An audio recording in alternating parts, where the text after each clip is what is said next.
International Labour Organization says migrants make up 4.7% of global labour force.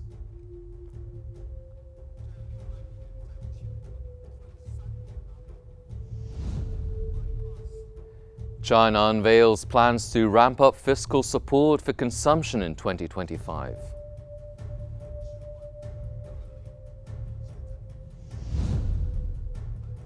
And remittances from the Egyptian expatriates increased 56.3% during the first 10 months of 2024.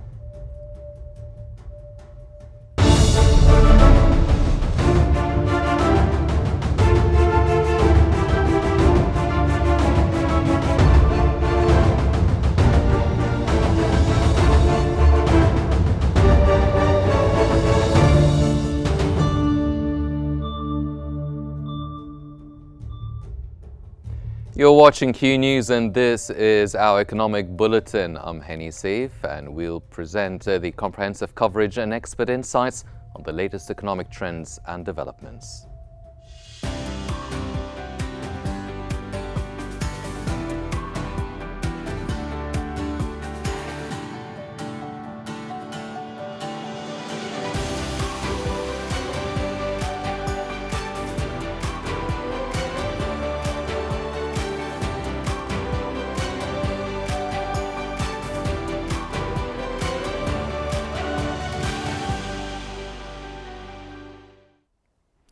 Welcome back. We'll start off with the International Labour Organization, which has reported that international migrants accounted for 4.7% of the global labour force. A total of 167.7 million migrant workers, 102.7 million men and 64.9 million women have made significant contributions, particularly in high-income economies and essential sectors like services and care provision. This marks an increase of over 30 million migrant workers since 2013, underlining their growing importance in meeting global labour demands.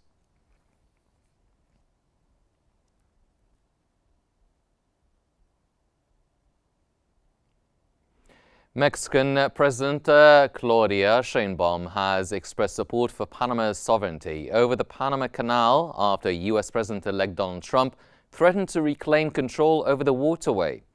During a press conference, Sheinbaum stated that the Panama Canal belongs to the Panamanians in response to Trump's remarks accusing Panama of charging excessive rates.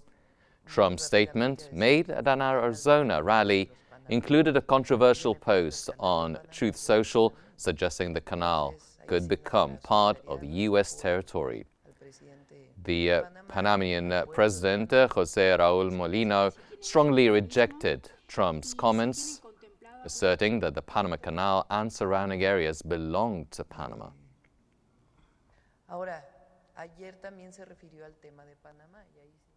Moving on to Asia, Thailand has announced a slight increase in spending for the 2026 fiscal year with a budget plan of 3.78 trillion baht.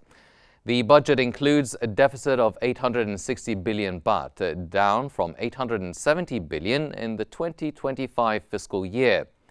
The plan, which is based on expected economic growth of 2.3 to 3.3% and inflation of 0.7 to 1.7%, was approved by the cabinet. The fiscal plan also projects a public debt to GDP ratio of 67.3% by the end of the 2026 fiscal year, up from 65.6% in 2025.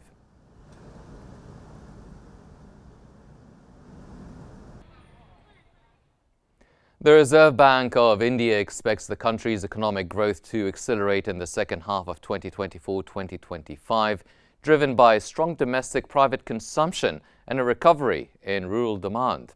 The central bank's monthly bulletin highlighted that high-frequency indicators for the third quarter of 2024-2025 show a recovery from the slowdown in the second quarter, with strong festival activity and an upswing in rural demand. The prospects for agriculture and rural consumption are also improving, aided by robust expansion in rabi sowing.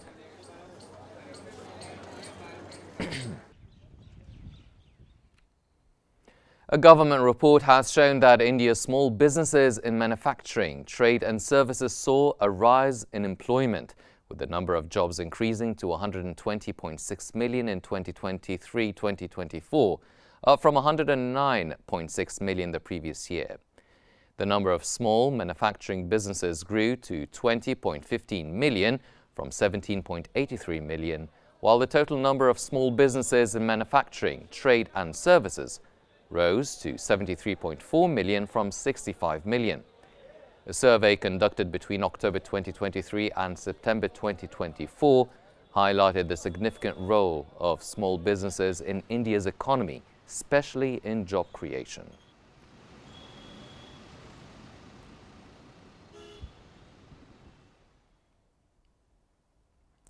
Japan's Environment and Industry Ministries have finalized a plan to reduce greenhouse gas emissions by 60% from 2013 levels by 2035, a significant increase from its previous 2030 target of a 46% cut.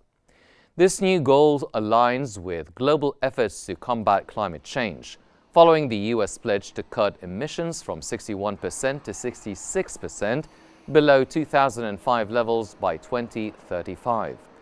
The revised target, which also includes a 73% reduction by 2040, has forced criticism from environmentalists who argue that Japan, as the world's fifth largest emitter, should aim for deeper cuts to meet global climate goals.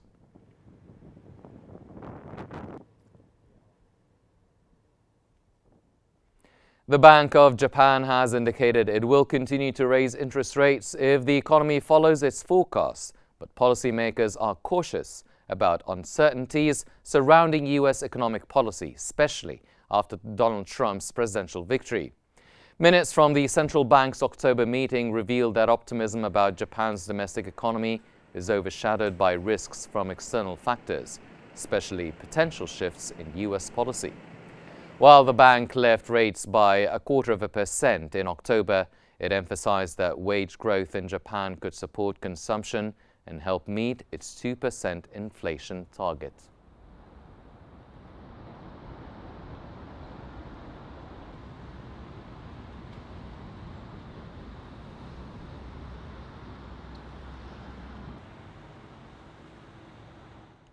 Reuters has reported that China's policymakers plan to issue a record 3 trillion yuan in special treasury bonds next year, aiming to support its slowing economy.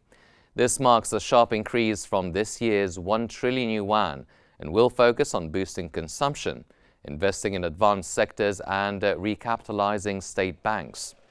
The decision comes as China's leaders prepare economic plans for 2025 with bolder fiscal stimulus expected amid threats of increased U.S. tariffs under the incoming Trump administration. Policymakers are also set to expand the fiscal deficit and raise bond sales to strengthen fiscal policy and consumer spending.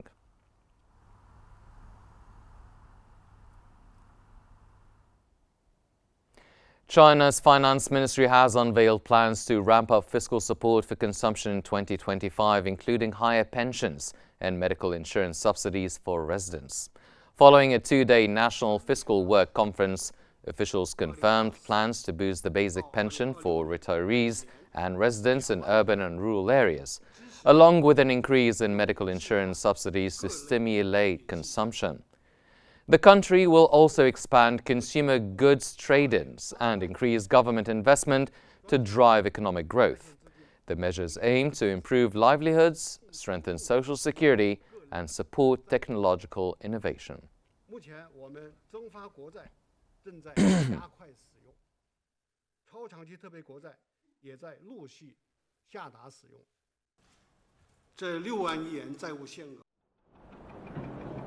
China is ramping up its fiscal efforts to revive its economy, with plans to issue a record 3 trillion yuan worth of special treasury bonds in 2025. This move follows a finance ministry's commitment to increase public spending next year, emphasizing consumption and investment in key sectors to counter economic headwinds. The funds raised from the treasury bonds will support various initiatives, including subsidies for consumer goods and equipment upgrades for businesses. These efforts are aligned with the government's broader strategy to boost domestic demand and drive innovation in areas like electric vehicles, robotics, and green energy. In addition to the bond issuance, China is planning to expand fiscal spending by accelerating the pace of investment, focusing on infrastructure projects and initiatives that directly benefit people's livelihoods. With a projected budget deficit increase to 4% of GDP and a target of 5% economic growth for 2025, these measures are part of China's efforts to stimulate growth amidst global uncertainties and the looming threat of US tariffs. And joining us from Beijing is Senior Fellow at the Tai Institute and Chairman of Asian Narratives, Mr. Inar Tangen, to discuss the latest developments in the Chinese economy and the government's financial plans for 2025, including the issuance of special treasury bonds and increased public spending. Welcome to Qnews Economic Bulletin, Mr. Tangen. Now, how does the Chinese government view its financial strategy for 2025 in general? Well, it's really about trying to get more confidence of consumers within China. There's nothing they can do about what Donald Trump intends to do or not do, and everyone's trying to play that guessing game. Instead of doing that, as you heard, they're increasing pensions and Social Security so that people have this sense that they don't have to save as much. You have to keep in mind that 45% of wages in China are saved. It's an incredibly mind-boggling figure when you think that in the U.S. it hovers between 3 and 3.6% of incomes are saved. So the main issue is, how do you get this unleashed? They're going to coordinate their fiscal and also monetary policy in order to address a number of things, everything from real estate, confidence, making sure that they have enough stimulus in there to push the economy along. Remember, China was 1/3 of the global growth last year and is expected to be the same next year. Mm-hmm. Then what are the main economic challenges that have led China to make these significant financial decisions? Well, I mean, COVID was very, very difficult situation for China. It resulted in a slowdown in some sectors. It speeded up the delivery of EVs and things like that during that 3-year period. But otherwise, global consumption was down or changed. And then you saw new patterns emerging. So amidst of this global slowdown, there was also uncertainty within China, especially because of real estate. 70% of all wealth held by individuals is in real estate. So anything that's happening there is very, very sensitive. So the Chinese government is trying to make sure that the price of real estate, it does not become so unrealistic that no one can afford it. They're trying to emphasize that real estate is to live in, not to invest in. So at this point, they are trying to increase confidence in the economy, trying to get people to move some of their wealth more into the real economy, the stock market itself, so where they can kind of unleash these new quality productive forces as a means of achieving high quality development. Mm-hmm. So now, why has China decided to issue 3 trillion yuan in special treasury bonds in 2025? What's the main goal behind this move? Well, as your report pointed out, this is to stimulate the economy. They're trying to get more expenditure, to switch from this kind of investment-led economy to a more consumer-driven economy. But the fact is, they're doing both. As you mentioned, they will be investing a lot of money into projects, infrastructure, etc., in order to, take up the slack from the real estate sector. The construction companies can work on those as opposed to putting up more houses that are too expensive for people to actually live in. Mm-hmm. And this issuance, it will impact the Chinese economy in the short term or the long term? The issuance is, you have to remember that Chinese national debt is actually very low as percentage of GDP. It's not like the United States or Japan, et cetera. So they have a lot more leeway. They also have a lot more tools at their disposal because it's a centrally led economy. Long term, the money has to be paid back. The question is, how do you do that? And it's anticipated that they will be switching, at least at the local level, more towards a property tax, which could also help this issue about too much money being poured into real estate that is unused, and less in terms of leasing lands, which is one of the reasons that real estate is so expensive. Mrs. Tangen, now, it could help stimulate the domestic consumption amidst the declining household demand, but how do you expect these measures to contribute to achieving China's 5% growth targeting 2025? I mean, you've mentioned that China is responsible for the third of the global growth, and you're quite confident that it will be able to do the same next year. Well, they have all the tools at their disposal. This isn't like the United States, where they basically try to run the economy by inching rates up at the Fed. They can do direct stimulus. They can move as quickly or slowly as they want in terms of bank rates, etc. So, yeah, I mean, they have the tools to do it. The question is, what will the cost be?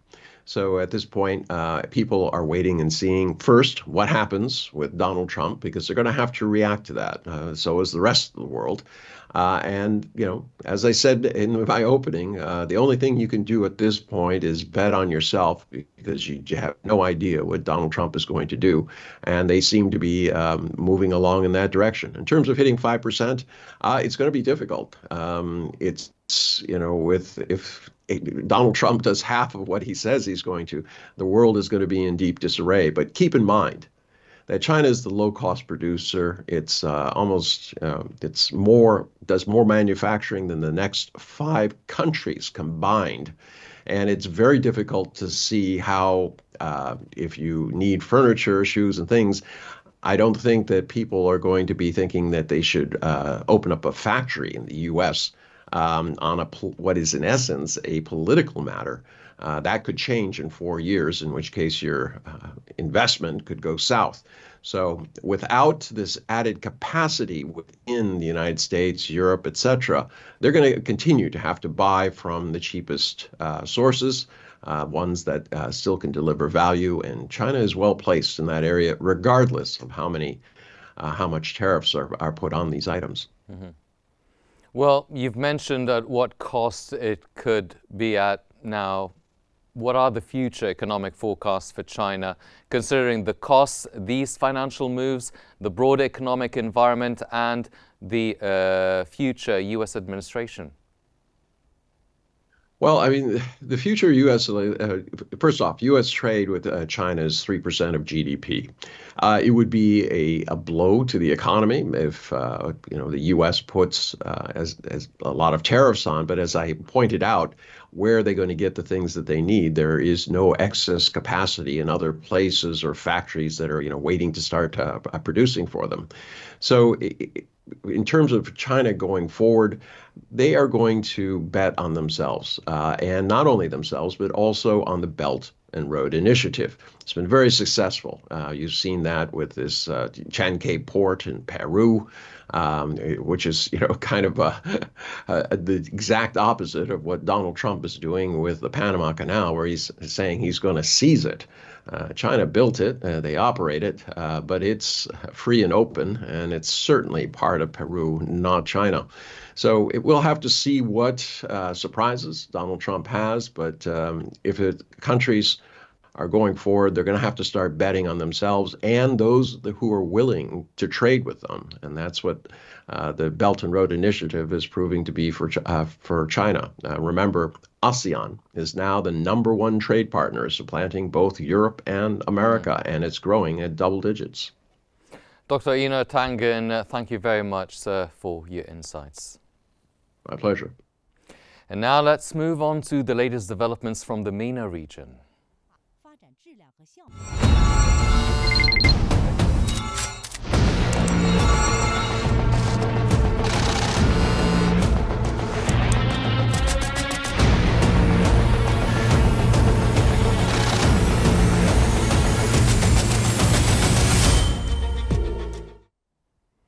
The European Bank for Reconstruction and Development has announced a joint financing package of $275 million to support the establishment of Africa's largest wind power plant in Egypt.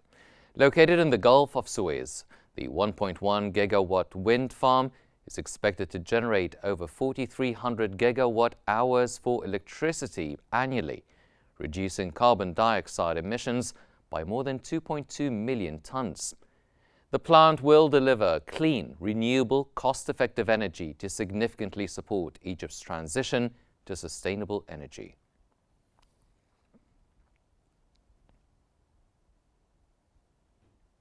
Remittances from the Egyptian expatriates increased 56.3% during the first 10 months of 2024 to reach $23.7 billion, compared to $16.3 billion during the same period in 2023.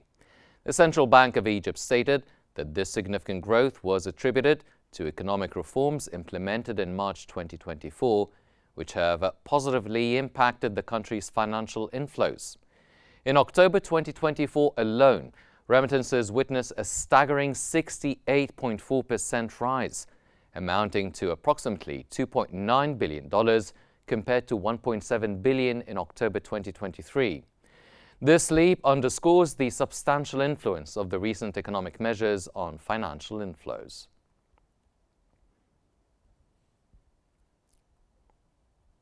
The Central Bank of the UAE has kept its 2024 GDP growth forecast at 4%, with expectations to accelerate to 4.5% in 2025 and 5.5% in 2026. The December 2024 quarterly economic review showed that growth is driven by key sectors such as tourism, transportation, finance, insurance, construction, real estate, and communications. Non-oil GDP expanded by 4.8% year-on-year in the second quarter of 2024, fueled by manufacturing, trade, and real estate growth, and is expected to remain strong at 4.9% in 2024 and 5% in 2025. Oil production is expected to grow by 1.3% in 2024. According to the National Center for Statistics and Information, Oman's inflation rate rose by 0.5% in November 2024 compared to the same month in 2023, based on the 2018 base year. The center attributed the increase to the rising costs of basic commodities, with vegetable prices rising by 11%, dairy products by 5.4%, fruits by 4.7%, and several kitchen staples by 2.4%.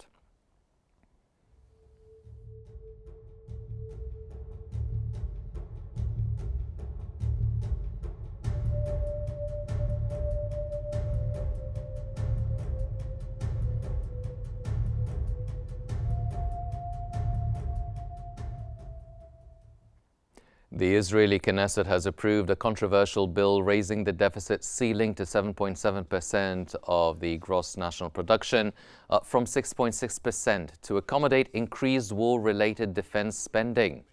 The move, passed by 62 votes in favor, permits the government to inject an additional 33 billion Israeli shekels into the 2024 budget, with the majority allocated to defense spending. Critics argue the decision prioritizes military expenditures over essential public needs, exacerbating economic instability. Observers have also questioned the long-term consequences of expanding the deficit to record levels.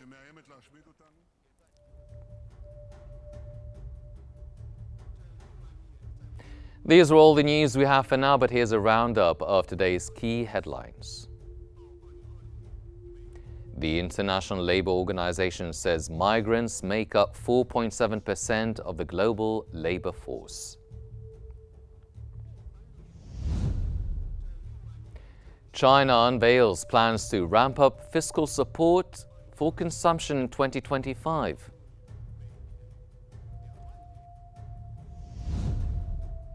And remittances from the Egyptian expatriates increased 56.3% during the first 10 months of 2024.